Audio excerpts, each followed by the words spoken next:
Hello, good morning.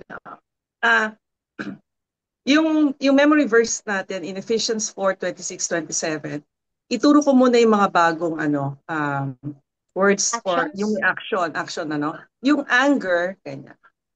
Parang ginanon mo sa mukha mo. Anger, Ay, okay? grabe, nakakatakot. Parang Ah. kinakain Ayan, pa mo ng parang ano. galit. Oh, Parang nakaganon siya pero nasa face mo. So anger, do not, alam na natin, yung sin, ganun lang, sin. Na- Teacher, nakita mo, tanggalin ko muna yung background, no? kita Nakikita? naman pa teachers. Ay, Sige, teacher. sin. Okay. Tapos do not uli, yung sun, ganon. Sun. Okay? Tapos Go down. manghihilom. Go down, pababa lang siya. While you are still angry. Okay, ganyan. Ano po And yung do, yung still ganyan, parang why? ano, naka-wipe pero may swing. Isuswing mo. Still. Ah, Okay. parang pa J. Pa-J, yeah. Parang ganon. Give the devil, devil alam na natin. Yung Devil foothold, talaga.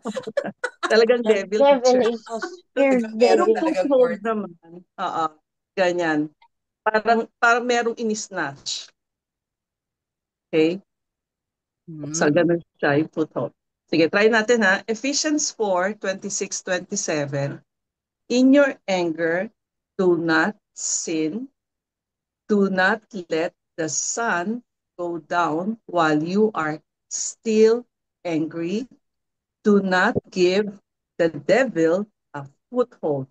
Ephesians 4:26-27. Sige, ulitin natin ha. Ephesians 4:26-27. Yes. In your anger, do not sin. Do not let the sun go down while you are still angry. And do not give the devil a foothold. Hmm. Ephesians 4:26-27. Okay.